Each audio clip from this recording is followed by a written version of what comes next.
Are you ready? Tanong ni Spencer. Not until you tell me where we are. May ngiti sa mga labing sagot ni Laika. Magdadalawang linggo na ang nakakalipas at ngayon ay nakatakdang tanggalin ni Spencer ang kanyang eye patches. Paglabas ng ospital, dinala sila ni Spencer ng gaya niya sa rest house nito sa Tagaytay. Ilang araw pa silang nagtagal doon bago nagdesisyon si Spencer na tanggalin na ang eye patches sa mga mata ni Laika. Ngayon pa lang nila malalaman kung successful ba ang operation. You have to see by yourself, sabi nito. Nakaupo pa tayo sa isang bench sa labas ng rest house ko. I'm excited. Nako, makakakita ka na rin sa wakas, Laika. Narinig na yung sabi ng kanyang yaya. Excited siyang kinakabahan. Hindi pa rin sila nakakasiguro magiging tagumpay ang operasyon. Kahit pa nga confident si Spencer na makakakita siya. Ready now? Muling tanong ni Spencer. Hindi malamang kakahimigan ng nerbiyos sa boses nito. Ready? Kinakabahan pa rin niyang sagot. Naramdaman niya mahigpit magpisil ang kanyang yaya sa kanyang kamay. Okay, sabi ni Spencer. At inumpisahan ng tanggalin ang eye patches niya.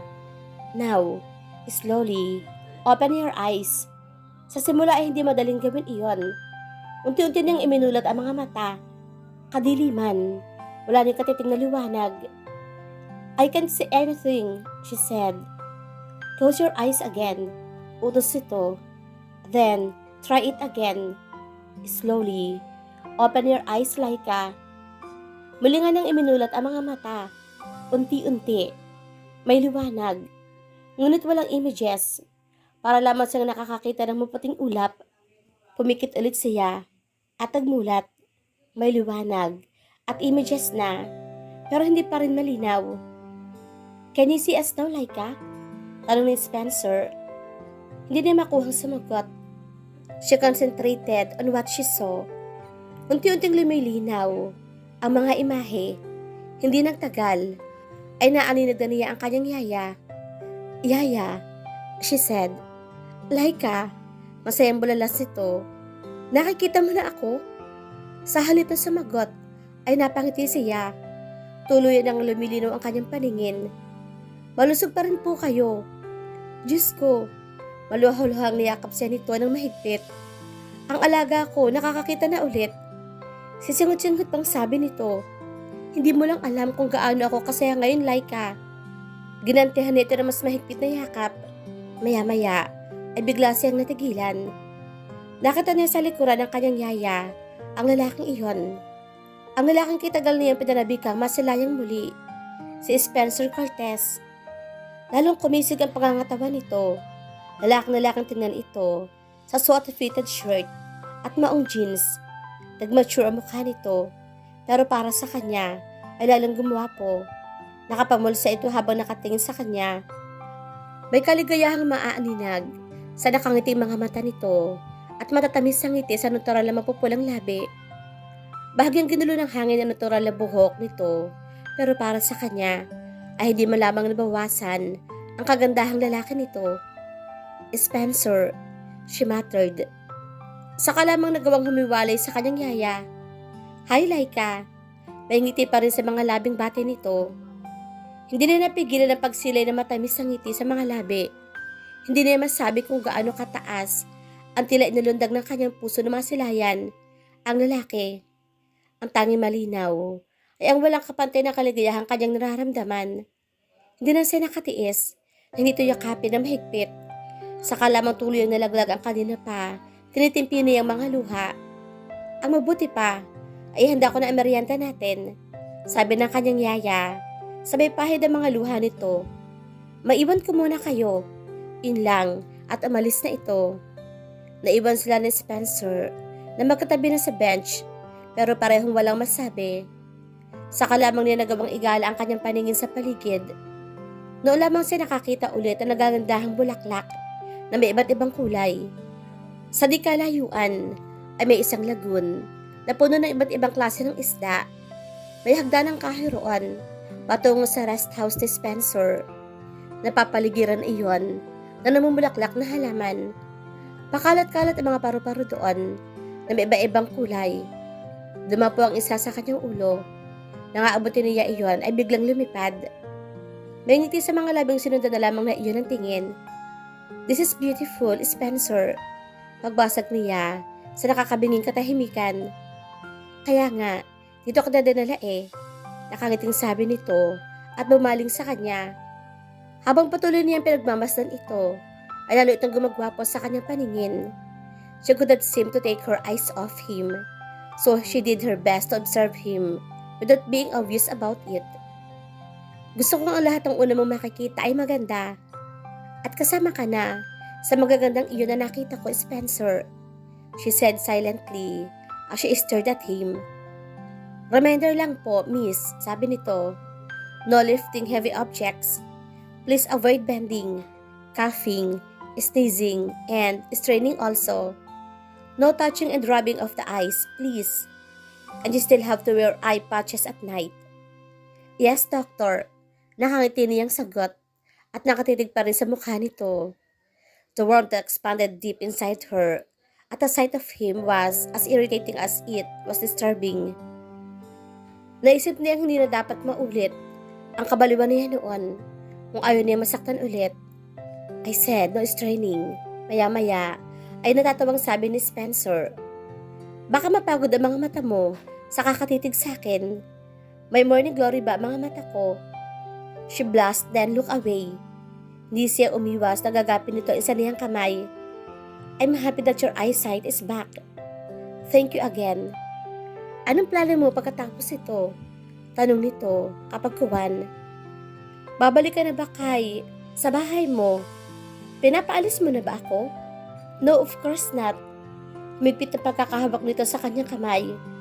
"Kung pwede nga lang, na dumito ko na habang buhay eh. May mga bagay akong kailangang ayusin." Her smile disappeared as she remembered Norman. Ang balita ng kanyang yaya ay natataranta na raw si Norman sa paghahanap sa kanya.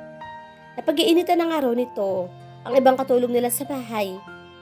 Hindi na maiwasang matakot sa nalamang inasal ni Norman. Pakaramdam niya ay hindi pa nga niya ito lubos na kilala. "Matutuloy pa rin ba ang kasal niyo?" ani Spencer. Hindi niya alam kung para saan ang lungkot na rumihistro sa gwapong mukha nito pagkatapos sabihin ang mga salitang iyon. "Can I stay here for a few more days?" hiling niya rito. "Sure.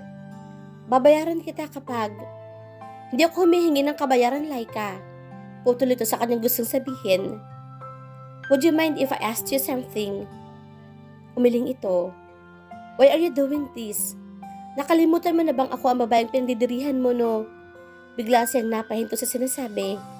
Nakita niya ang pagkunot ng noo nito na parang hindi nagustuhan ang mga sinabi niya. "Past is past, Laika," he said after a while.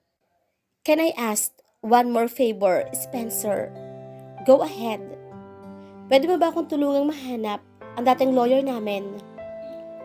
Kitang-kita ni Spencer sa masayang mukha ni Laika ang kasabikan sa lahat ng bagay na nakikita nito.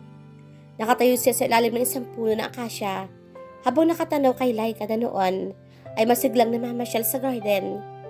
Bawat bagay na makita nito ay hinahawakan at pinagmamasdan. She even let the caterpillar crawl on her arm. "Laika," he whispered.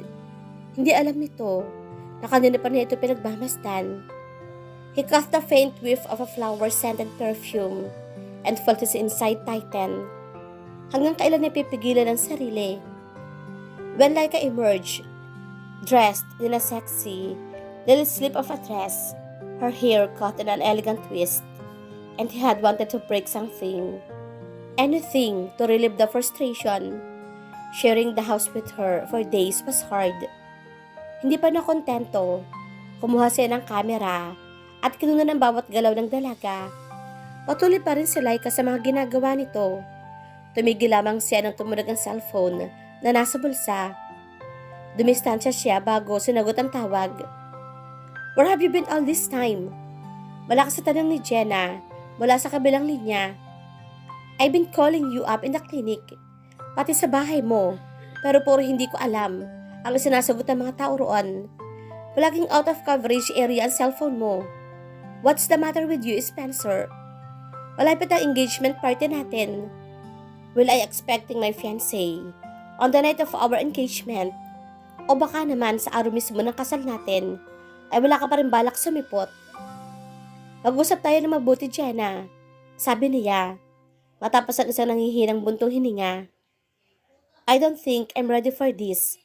I guess I still have to think about. Hindi na niya natapos pa ang sasabihin dahil bisitaw na ang sumunod na niyang narinig. Napabuntong hininga na lang ulit siya. Hindi lang maaliwala sa pakiramdam ang paligid, kundi maliwanag din ang buwan ng gabing iyon. Isinama ni Spencer si Laika sa isang mataas na lugar sa di kalayuan sa rest house ito. Mula sa dakong iyon ay matatanaw ang nagkikislap ang ilaw sa di kalayuang hotel at resorts. Nakakagaan ang pakiramdam ang mapreskong hangin na waring nanonood sa kanyang kalamnan. Nagpapasalamat siya at hinubad ni Spencer ang suot itong jacket at ibinalabal sa kanyang likod. Thank you. Nakangiti niyang sabi rito. I hope you still feel comfortable about staying here. Anito, kung may iba ka pang kailangan, just tell me. Sobra-sobra na nga ito, Spencer eh. Aniya, hindi ko na alam kung paano pa ako makakabahid sa'yo sa lahat ng mga naitulong mo sa amin. Please, isipin mo na lang kung ano man ang nagawa ko. Kasama yon sa tungkulin ko bilang doktor. He reached for her hand and pressed it. I felt so alone since the day my parents separated. Isinubsob ko sa trabaho ang atensyon ko at panahon just so I can forget what happened. Akala ko nung bata pa ako, hindi matutulad sa ibang broken families ang aming pamilya. Masaya kami noon. Almost perfect ang family namin. But then, ni minsan, hindi ko rin naman naisip na mangyayari ang lahat ng ito sa amin, Spencer. Sabi niya, at gumanti rin ng pisil sa kanyang kamay. Never kong naisip na mawawala sa akin ang mama at papa ko. Never kong naisip na mabubulag ako. Never kong naisip na hindi na napigilan ang sariling titigan ang mukha nito. Never kong naisip na magkasama tayo ngayon at hawak mo ang kamay ko. Walang nakakaalam kung ano ang mangyayari bukas. Aniya. Iya. May matipid ang ngiting sumilay sa mga labi nito. Hindi ko nga alam na magkikita ulit tayo. Isang buntong hininga ang pinakawalan nito bago binitawan ng kanyang kamay. Tumayo ito at umakyat sa mas mataas sa bahagi ng garden. Maraming masasayang alaala ang pamilya ko rito, Laika. Dito kami madalas magbakasyon noon. Kaya naibigay ito sa akin ni Mami. Inayos kong talaga. And it really turned out into a beautiful paradise. Hindi rin napigilang sabi. Really? Bumakas ang amusement sa mukha nito. Yeah, I like it here so much. Then you can live here for as long as you want to. Hindi na naman niya napigilan ang sarili. Sulyapan ito. Hindi lang nito alam kung gaano siya nasisiyahan sa mga naririnig na sinasabi nito. Hindi niya alam kung may ibig sabihin ba ang lahat ng iyon o sadyang mabait lang itong tao. Come up here, Laika. Masayang yakag nito sa kanya. It's so beautiful up here. Nakangiti siyang tumayo at inabot ang nakalahad itong palad. Nalalayan siya nito paakyat doon at sabay nilang pinagmastan ang iba pang magagandang tanawin. Nabinigyang buhay ng mga ilaw na nakapaligid sa mga iyon. Beautiful, anas ito. Ikaw rin, sabi nito. She looked at him and their eyes met. Bumaba ang mga mata nito sa mga labi niya na waring gusto siyang halikan. Unti-unti na naglalapit ang kanilang mga mukha. Pakiramdam niya ay lumulutang na rin siya sa alapaap. Naramdaman niya ang paghawak nito sa malalamig niyang mga palad. Nasaan yung magtatagpo na ang mga labi nila, nabigla na lamang dumaustos ang mga paa niya at usubsob ang mukha niya sa mga dibdib nito. Hindi na niya nagawang bumitaw rito. Gusto niyang marinig ang sinasabi ng kanyang puso. Gusto niyang makatiyak na masaya rin ito habang kasama siya ng mga sandaling iyon. I won't let you fall. Bulong nito sa kanyang tenga kapag kuwan. Nasa gilid na ng tenga niya ang mga labi nito at kumikiliti sa kanya ang mabango nitong hininga. Lalo tuloy bumilis ang tibok ng kanyang puso. Saka niya namalayan na kayakap pa rin ito sa kanya. Warang napapasok humiwalay siya rito. Bumutong hininga ang lalaki, saka tumalikod. It feels so wonderful, sabi nito. Noon ko pa gustong magpahinga sa isang tahimik at mapreskong lugar na gaya nito. I feel so busy lately. Nagbago lang ang lahat nang muli kitang makita. Muli itong humarap sa kanya at sinalubong ang kanyang mga mata. Stay with me, please. Nakikiusap ang mga mata nito. I need someone beside me. I need someone like you. Dahan-dahan siya nitong kinabig payakap sa dibdib nito at hindi na nagawa pang tumanggi. Nanood sa kanilang mga kalamnan ang malamig na simoy ng hangin at kapag humigpit ang pagkakayakap nila sa isa't isa. Matagal sila sa ganung posisyon habang tahimik at tanging mga puso lamang nila ang nagkakaunawaan. So, hindi na lamang palabas na doktor ang trabaho mo ngayon, kundi private investigator na rin. Pabirong sabi ni Kaloy na muli itong pumunta sa klinika ni Spencer. I heard an investigator, Kaloy. Hinahanap na niya ngayon si Attorney Sarmiento, ang dating family lawyer ng mga Aguila na pinalitan ni Norman na mamatay ang mag-asawang Aguila. How did he do that? Asosyo ng papa ni Laika si Norman sa negosyo. Paliwanag ni Rito. Binigyan nito ng karapatan ng kanyang papa sa lahat-lahat. Sobra ko magtiwala ang papa ni Laika. Pagkatapos sisantihin ni Norman ang abogado, bigla na lang itong nawala. You're too attached to Laika Aguila, ha? Now I can say, may malaking ibig sabihin na yan. Are you in love with her? Isang malawak na ngiti ang pinakawala nito nang matapos ang tanong na iyon. Napamutang hininga siya. Hindi ko pa alam.